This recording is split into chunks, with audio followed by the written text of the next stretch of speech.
I remember that morning, 5-6 a.m., we hear sirens.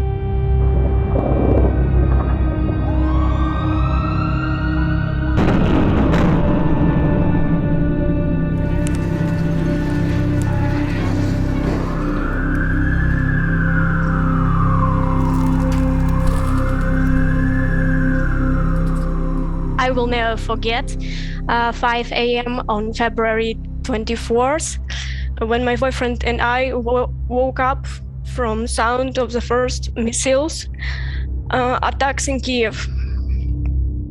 Sorry. My girlfriend, she wake me up and says that the war has started.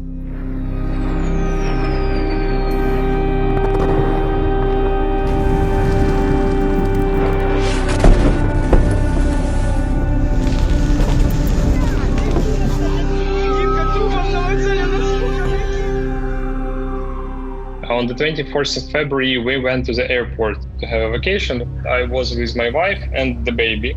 And around 4 a.m., they told us whole country will stop flights. So the employees of the airport started to run. People started to panic.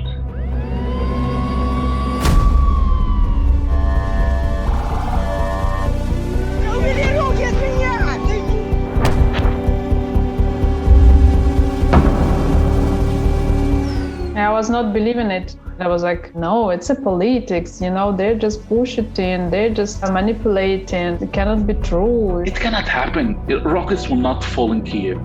It's impossible. And then my husband woke me up. Kyiv was bombed.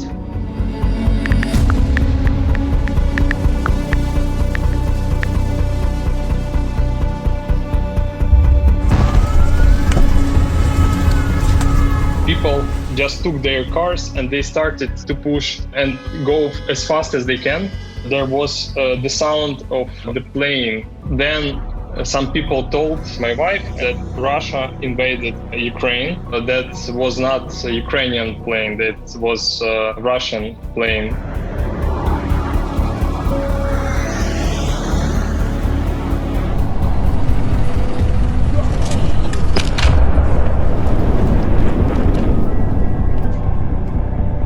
You cannot imagine something like that happening in 21st century, in the heart of Europe. You cannot imagine it. For me, it's like a surreal situation. It was like a movie, but it's not a movie, unfortunately.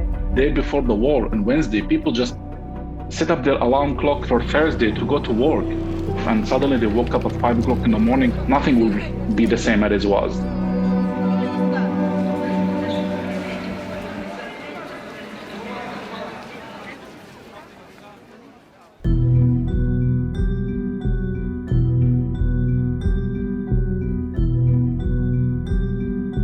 So where are you now?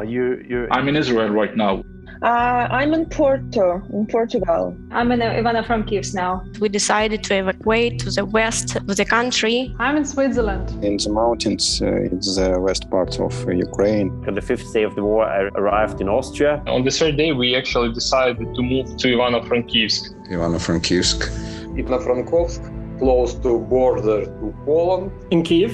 I decided to stay in Kyiv at home with my parents, mom, dad, and granny. We were here in Florida.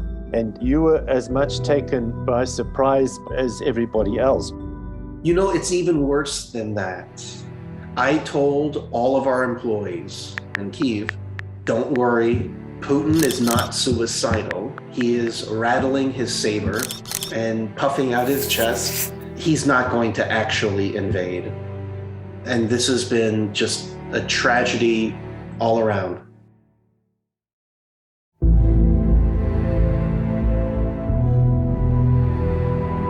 When the war started, I was in Dubai with my family. We obviously wanted to get back to Europe as soon as possible. And the reason why we chose Spain was simply because it was warm and we didn't have anything to wear.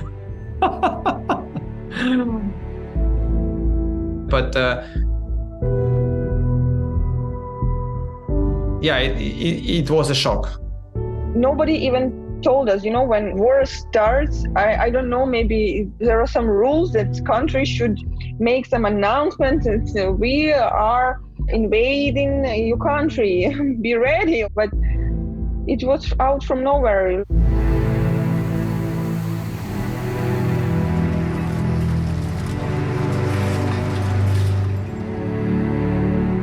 On the second day we woke up, we saw some yellow lights into the window. That was actually the first building that they hit in Poznyaki. That's really close to our house. Then we decided to stay in the bomb shelter.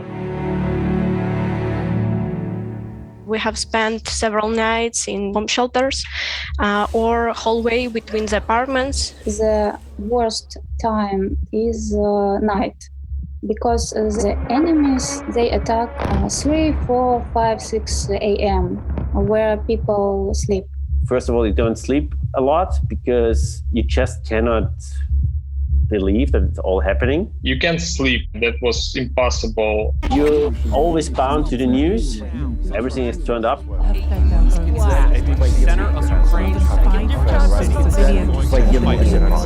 It's hard to tell what I felt, what my wife felt, but we had some kind of panic attacks. Like your heart is beating very fast. You're following what is happening. The first couple of days, you even don't know what direction it's gonna go.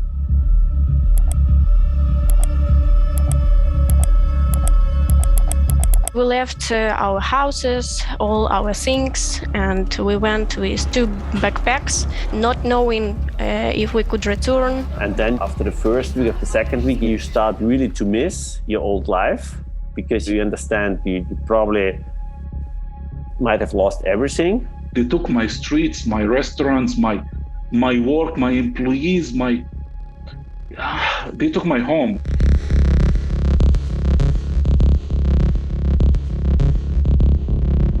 And then you have all this bad news and all the videos.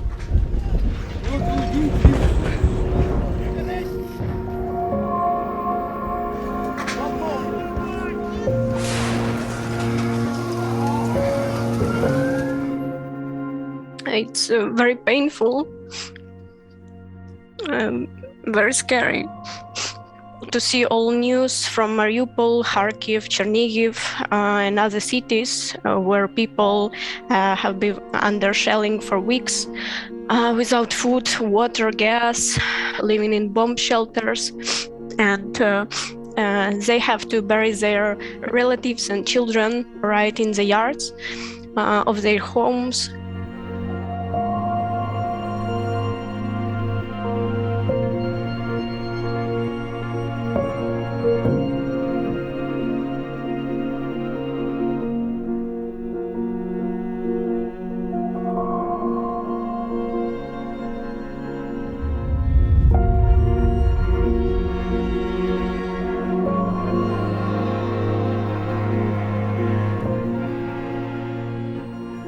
It's shameful. It's really shameful.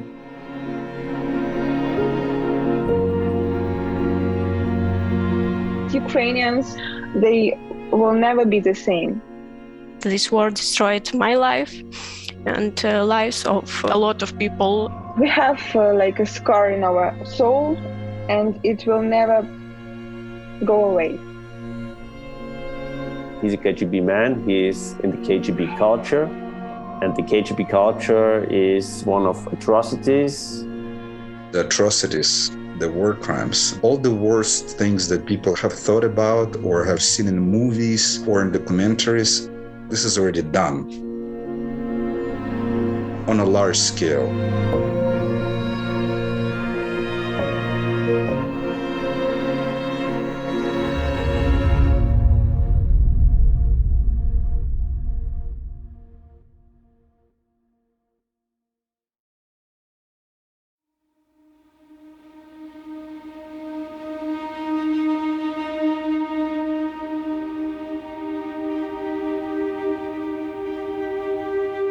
Can you see any future between Russians and Ukrainians after this?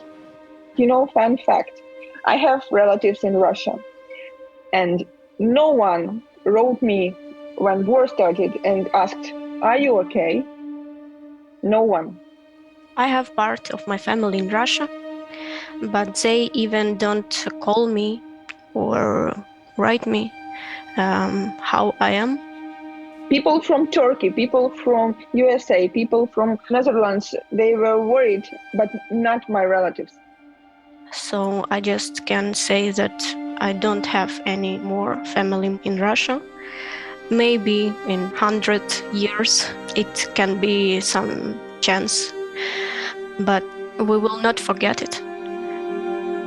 Our children will not.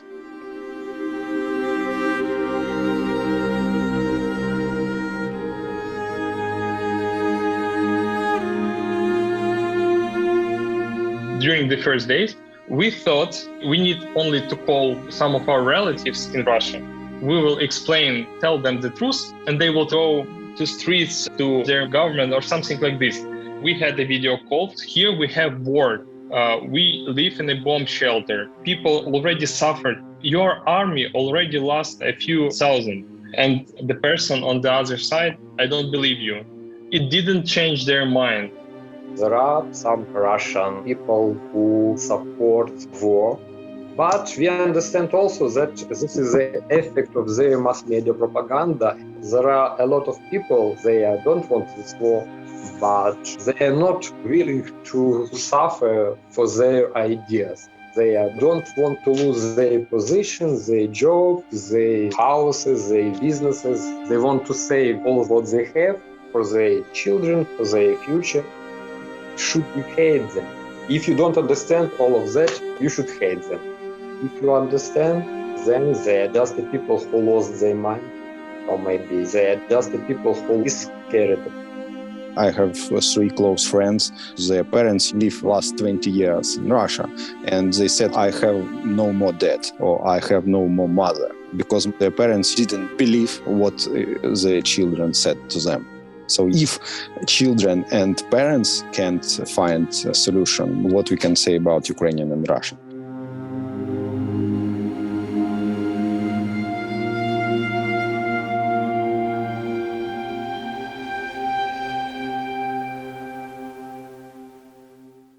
The attitude of Putin towards Ukraine, for me, is not any surprise.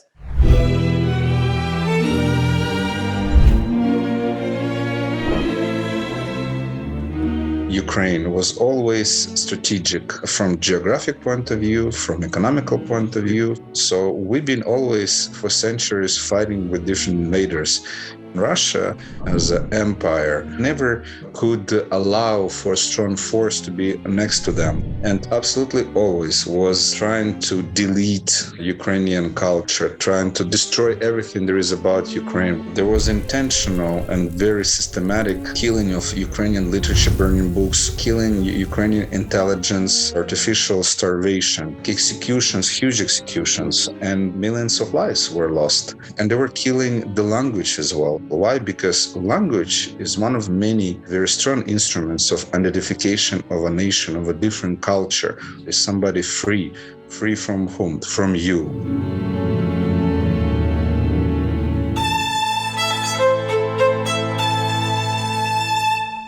They're afraid of successful Ukraine.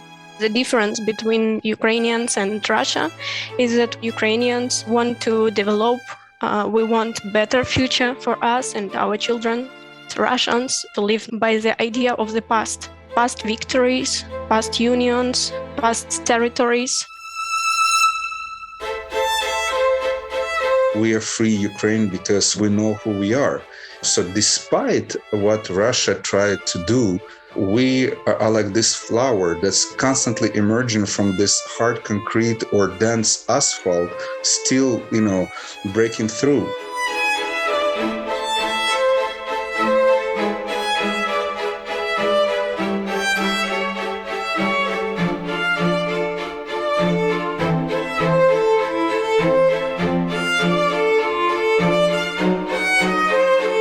And we started to become a forest with the fresh air, where all the inhabitants started to feel happier, more independent, more self-sufficient.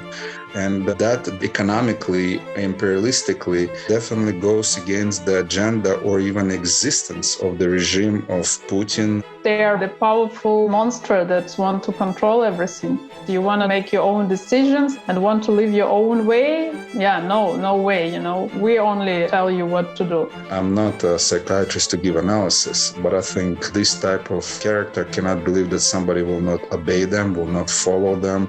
And the more you defend, the more you protect yourselves, the more they get angry.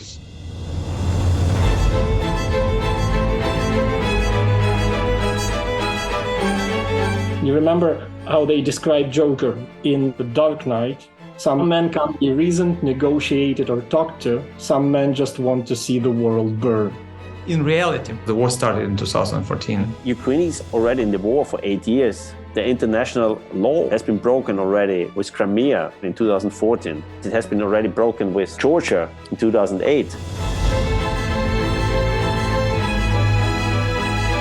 All what he had before with the Soviet Union, he want to take it back.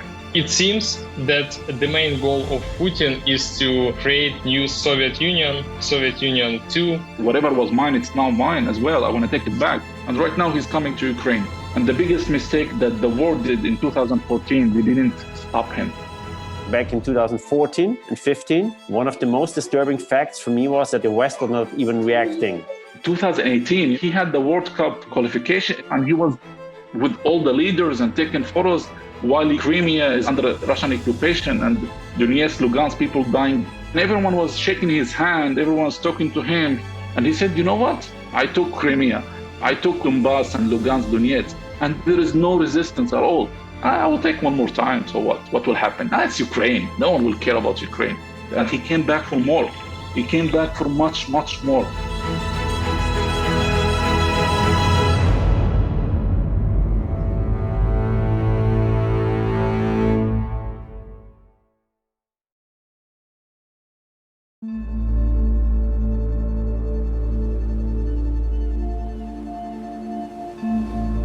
All the propaganda that was targeting Ukrainians, the Crimea, even the Westerners, it has been there for a very long time. And I hate to say, but a lot of Europeans, they just say, well, why you just can't give up? The war will end. I guess it's a normal question in a civilized world. Like, why would you care about borders in 21st century?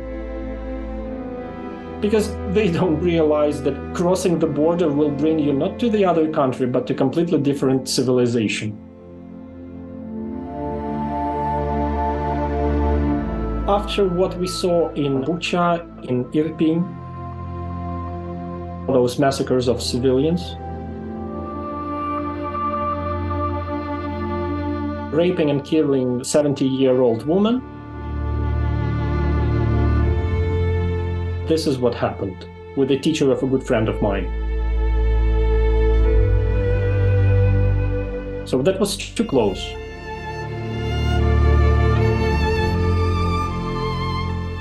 Either you go crazy seeing all that, or you find your own reason how to explain that. So my own reason is the Russians, they are a natural disaster and they are what they are.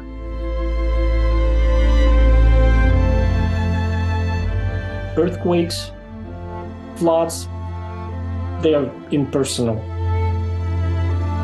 That's why I don't hate Russians anymore.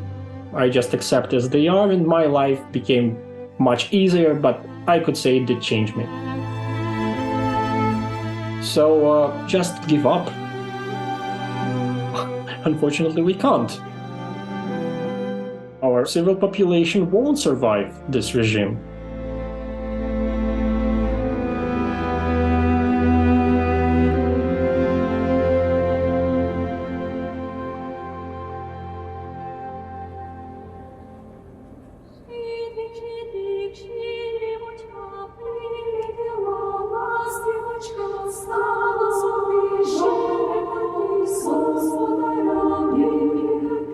Дуже важливо сьогодні розуміти, що Україна виборює не тільки свою перемогу, свій мир в Україні. Ми стоїмо за всю Європу.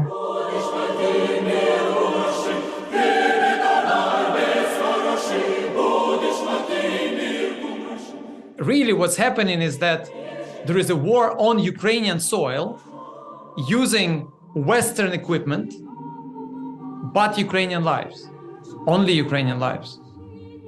Obviously, US, UK, EU do not want this to become officially the war between them and Russia.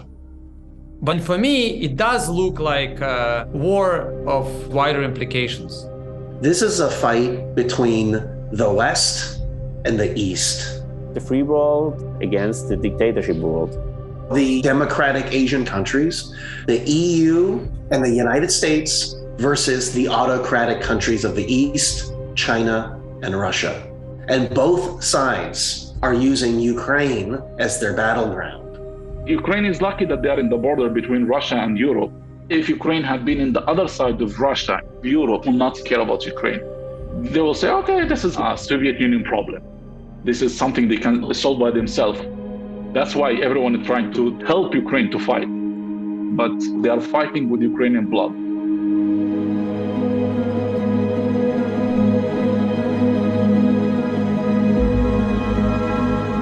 This war showed that none of the existing big organizations work as they should have worked.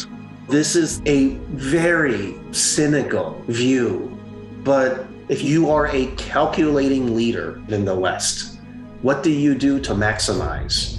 One, you pledge help to Ukraine because you got to stay relevant on the global stage. Two, give support, but stagger it so that you continually surprise the enemy.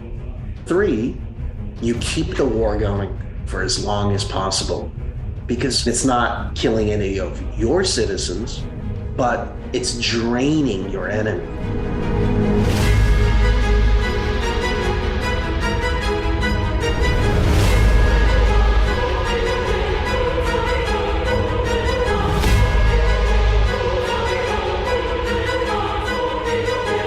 The Western countries, they think they can weather the turbulent times and they can dance in between two, but they have to understand that at this point it's not anymore balancing in between the two sides of conflict. They have to pick a side because to help us partially is not enough. Yes, Ukrainians are defending, Ukrainians are standing their ground, but this is the miracle. Don't expect it to be the norm. Putin, he can destroy Ukraine, he can destroy our home. So I hope everybody will just come to their senses as soon as possible.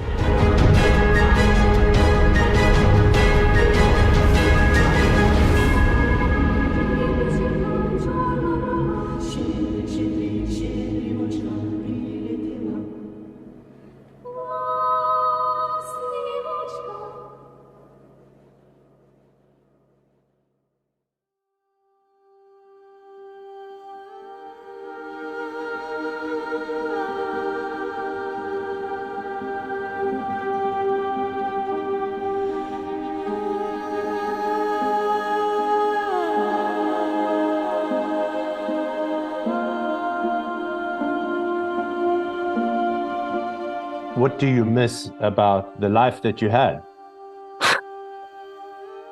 Everything. Everything. My friends, co-workers, fellow citizens. The center of my life is in Ukraine. What is it that you miss about Kyiv? People. It's all about the people. Being outside of Ukraine, I'm here alone. And frankly, I need people. I've got my family, and I've got a few friends who happen to be in Barcelona as well, but I feel alone. During the first few months, it was actually very funny that when you see a Ukrainian somewhere in any country, you would grab that Ukrainian and don't let go of him or her, you know? You would stop the car and say hi, you know, like, Slava Ukraini. It's just like, that's at least the way I feel it, being abroad. We gotta survive, right? But it's not life, you know?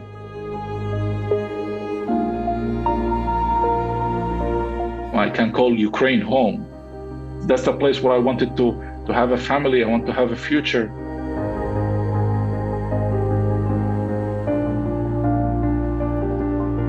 After Maidan, I saw a country being born, and I was part of it. I was part of everything. I remember the corrupted police stopping you in the street, and you need to give them like money by hand. After 2014, it's suddenly new police. You can't do that anymore. I remember the hospitals. It was this old Soviet hospitals, like you are going to dungeons. Suddenly, 2015, 2016, there is hospitals, the hospitals that we know in Israel, in Europe. I see all the changes we had for last 20 years, and we start to live good life, really.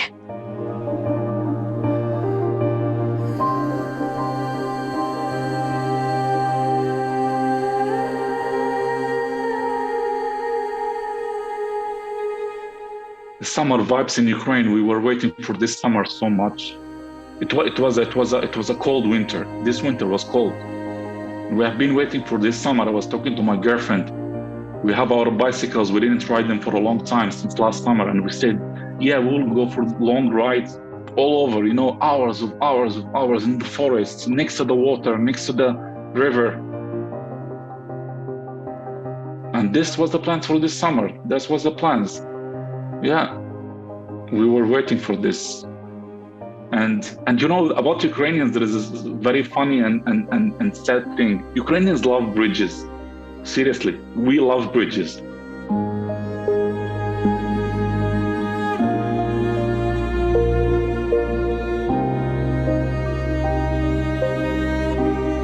You can see hundreds of people every Saturday, Sunday on bridges.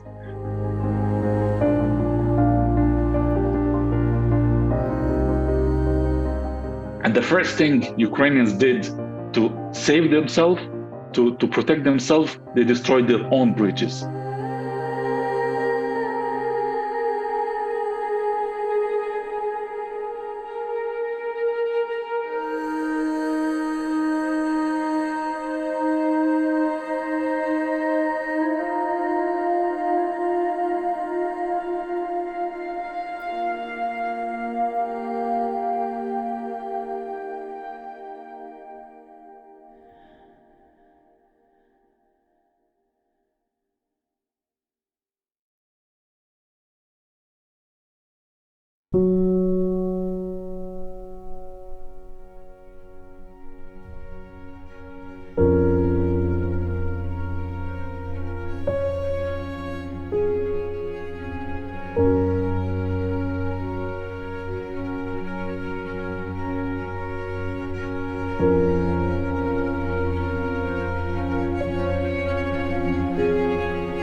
I think the greatest surprise for Ukrainians in 2022 were Ukrainians. What our armed forces performed was out of any expectations by every one of us. And we also relied on people close to us.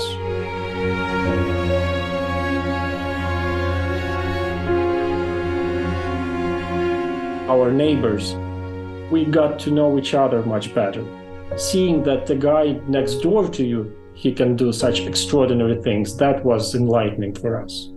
The world got to know Ukraine, but also Ukrainians got to know Ukraine.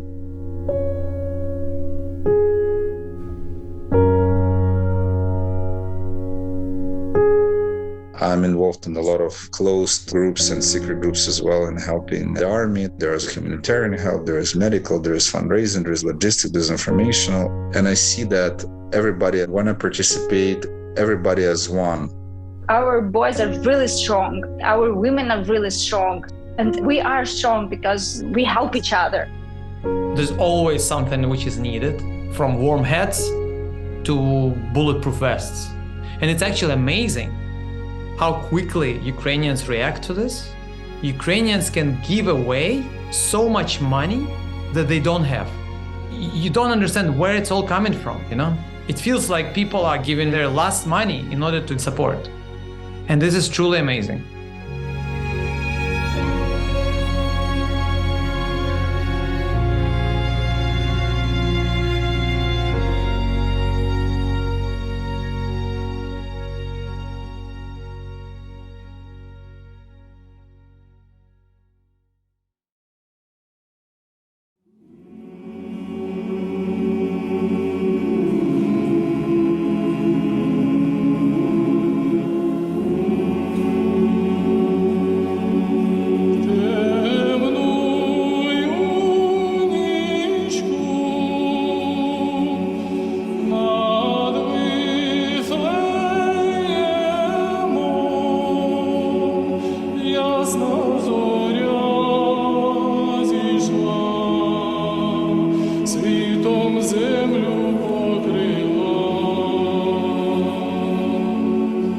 In a peaceful time, I dreamt of living in some other place, living for London, New York, Boston, because I thought that Ukraine was somewhere in the suburbs of civilization. Right now, for me, Ukraine is the center of it, a birthplace of much needed energy for the world right now.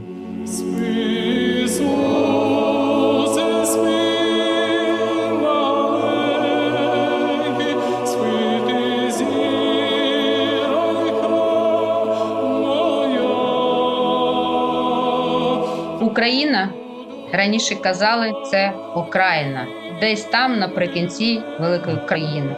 Но сьогодні Україна – це початок, яка стоїть на кордоні і охороняє все, що за спиною, свою сім'ю, своїх друзів, своїх родичів, знайомих і далі. Європа, Вест, Запад – все.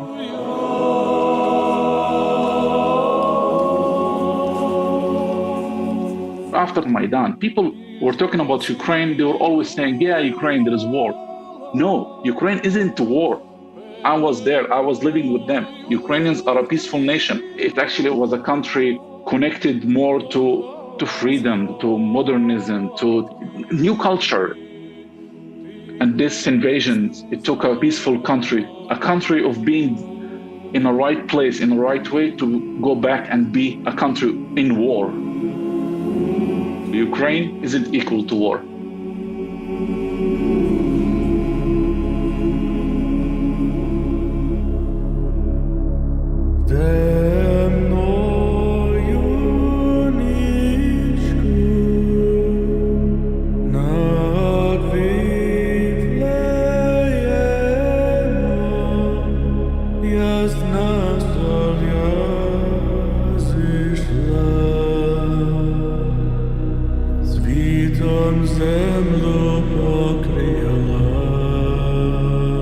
А дальше по-русски. Сегодня я инициировал телефонный разговор с президентом Российской Федерации. Результат – тишина. Поэтому сегодня я хочу обратиться ко всем гражданам России.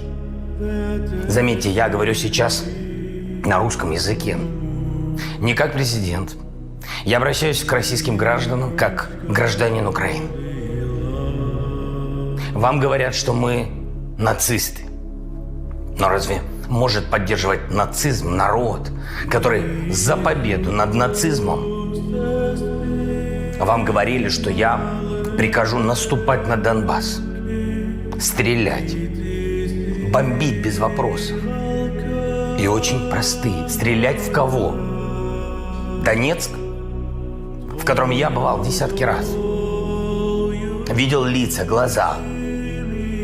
Луганск, дом, где живет мать моего лучшего друга. Место, где похоронен отец моего лучшего друга. Вам говорят, что Украина может представлять угрозу для России. Этого не было в прошлом, нет сейчас, не будет в будущем.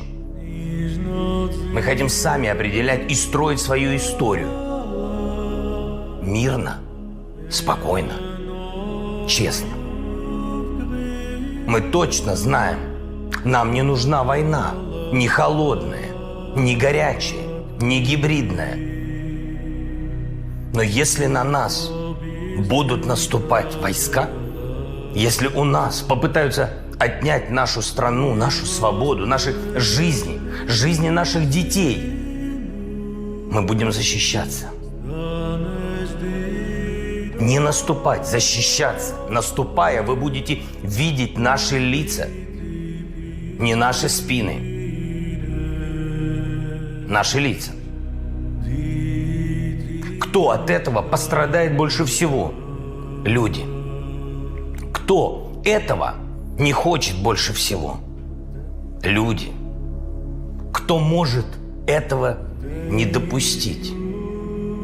Люди. Хотят ли русские войны? Я очень хотел бы ответить на этот вопрос, но ответ зависит только от вас, граждане Российской Федерации.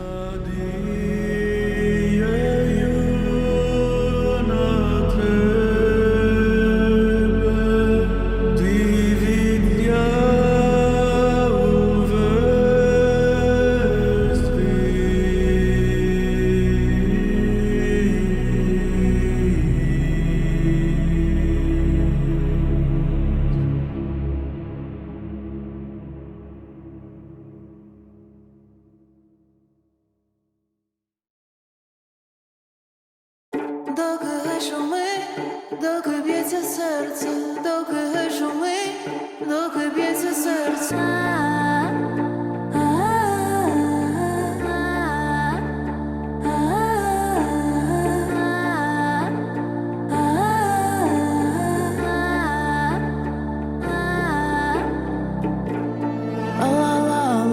За темним вікном, відверті розмови за білим вином, ледве знайомі та вже заодно, і не розбіжемося, як стане видно.